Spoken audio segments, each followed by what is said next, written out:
most disturbing thing is that the Vietnamese people are fighting for exactly the same things that the Americans fought when we fought the British. Mother, should I trust the government? Deprived of the heroic military stories that usually result after war, stories of Hanoi Jane and American soldier torture in Vietnam were cultivated as surrogates for triumph, defining the Vietnam War as a saga of American, not Vietnamese, suffering. It may be emblematic of the disillusioned nature of the U.S. military involvement in the Vietnam War that among all the military leaders, politicians, soldiers, deserters, and dissenters, somehow, it was American actress Jane Fonda who came out as one of its most scandalous figures. It was here, in the myth that anti-war protests caused the American military defeat and triggered military suffering, that animosity towards Jane Fonda took root. And for decades to come, her name would evoke immense feelings of hatred and betrayal.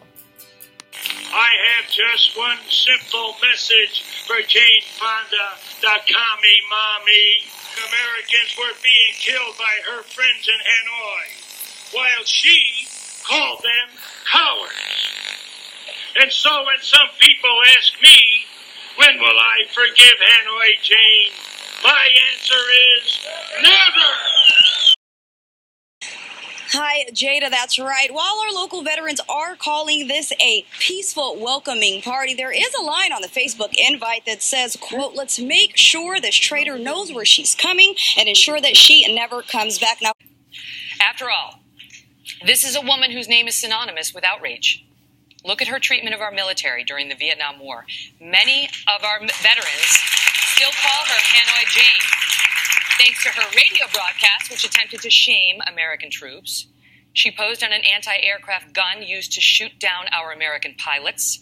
She called our POWs hypocrites and liars and referred to their torture as understandable. These manufactured falsehoods, now exaggerated, can and have been easily disproven. Yet, these myths have discouraged people from recognizing Jane Fonda's legacy as a significant, powerful figure of the anti-war movement. Fonda's novel activism fashioned new forms of anti-war politics during the Vietnam War. Fonda had a reputation of her ability to energize large crowds into joining the movement, bringing it into the cultural mainstream.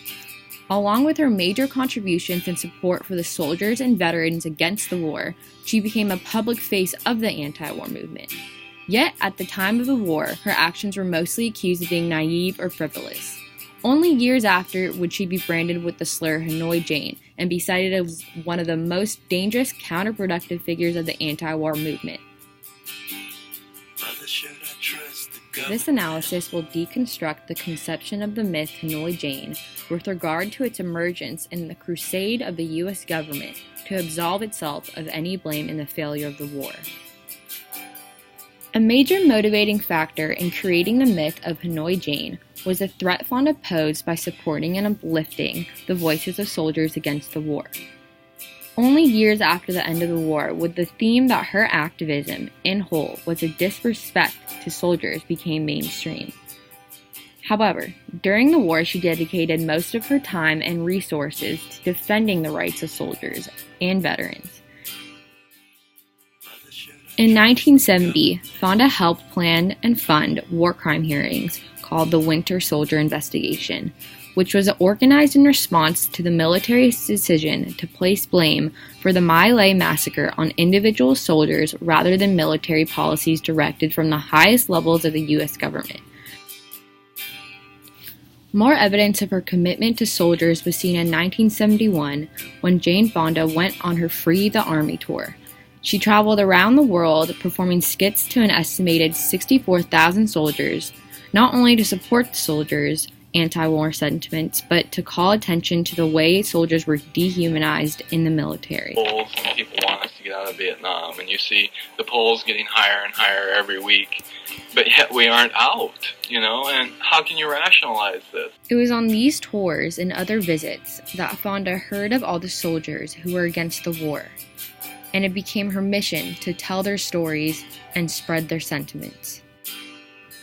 Despite Fonda and other soldiers' efforts to make it clear that they were together in the anti-war movement, Nixon would make continuous efforts to demean the meaning and significance of their involvement.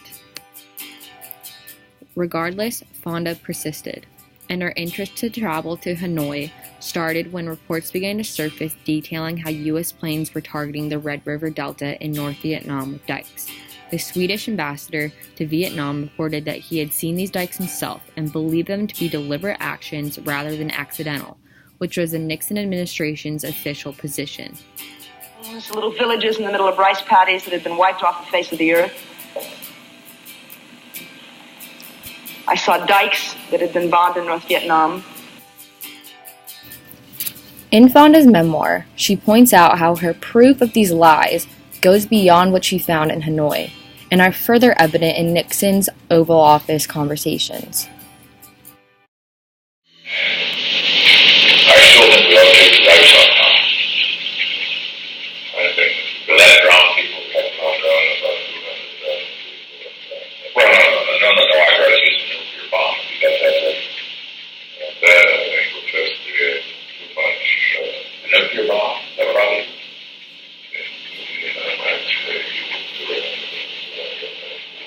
I just want you to think big, Henry, for Christ's sake. The basis for the myth that Fonda was a traitor began with Nixon's obsession on trying to get the Department of Justice to rush a report on her anti-war activities, hoping to charge her with treason. The inconsistency in the government's priorities and standards was noted during a Committee on Internal Security hearing by Congressman Robert Drinan, who asked, "Why is it that you are investigating Jane Fonda and you have not investigated Jerry Rubin and Abby Hoffman and others?" These hearings only concerned Fonda, despite the fact that many other activists had traveled to Hanoi, made similar broadcasts, and had also met with prisoners of war. The enormous exposure and uproar Fonda generated caused Nixon to suffer real political consequences, both domestically and abroad. The UN demanded Nixon stop dike bombing immediately. That August, 10 senators sponsored a resolution demanding that the United States shall not bomb or otherwise attack by air or sea the dams, dikes, or hydraulic systems in North Vietnam.